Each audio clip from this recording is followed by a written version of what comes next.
Throughout his omnipresent, warmly received press tour for the Bob Dylan biopic, A Complete Unknown, Timothée Chalamet has leaned into his digital fluency and youthful charm.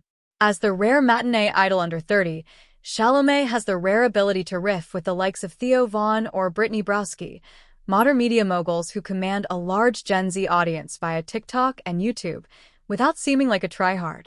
Whether dropping in on his own lookalike contest in downtown Manhattan or hanging out with a marching band at the University of Minnesota, Dylan's home state, Chalamet has shown off his sense of humor and slightly bro-y bonhomie, throwing himself into a Saturday Night Live, hosting stint and chatting college football like any co-ed who spends his weekends glued to ESPN.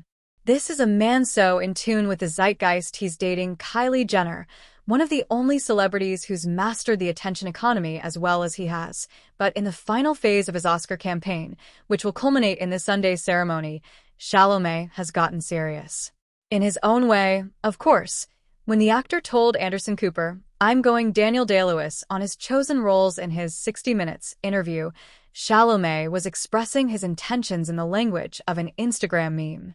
Nonetheless, he was doing so on 60 Minutes, a sober show with an older audience more closely associated with presidential candidates than aspiring Academy Award winners.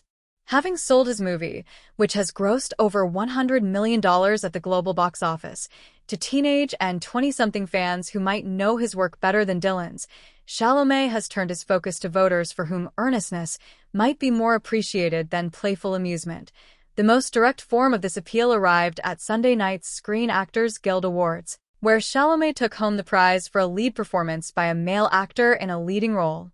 "I can't downplay the significance of this award, because it means the most to me," Chalamet told a rapturous crowd in Los Angeles. "I know we're in a subjective business, but the truth is, I'm really in pursuit of greatness." Name-checking Michael Jordan alongside Day-Lewis and Viola Davis, among others, Chalamet called the award a little more fuel, a little more ammo to keep going. As Chalamet himself noted, it's not typical for rising stars to spell out their ambitions in such explicit terms. "We've been trained to expect humility and genuflection to one's idols, and in taking a different tack, Chalamet risks projecting arrogance or entitlement. Granted, he has gender on his side. The Dune and Wonka star hews closer to an ingenue than a seasoned veteran on the spectrum of awards archetypes, but unlike the starlets most often assign the former role, Chalamet faces more forgiving standards for showing effort and aspiration. Should he take home the statue in 6 days, don't expect an Anne Hathaway-style backlash for his version of "It Came True." Nevertheless, Chalamet's speech suggests that such rhetoric should be more acceptable, or even encouraged, from his generation of stars. Chalamet seems to understand that he's part of an endangered species, actors building reputations through deliberate choices in lieu of constant exposure on social media, and succeeding enough to have power they aim to use responsibly. The New York native broke out in 2017 with Luca Guadagnino's Call Me By Your Name, which earned him his first Oscar nomination, and Greta Gerwig's Lady Bird. With his bona fides established, Chalamet could easily have settled into a life of art house acclaim.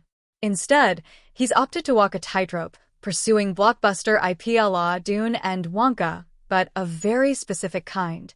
The SAGs are not the first time Chalamet has positioned himself as an heir to a larger legacy.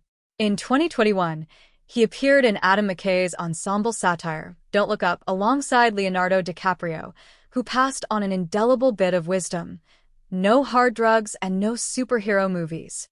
While this critic can't speak to the first half of that koan, Chalamet has followed the second to a T, eschewing Marvel, DC, and Star Wars for parts he can put his stamp on. Superman, Spider-Man, and the Skywalkers loom too large in the public imagination for anyone to do for them what Chalamet did for Paul Atreides: render a mythic figure in their own idiosyncratic image. And in a less creative, slightly more cynical sense, Chalamet can always claim credit for finally making Dune a global success in a way no one short of Kevin Feige can for the MCU.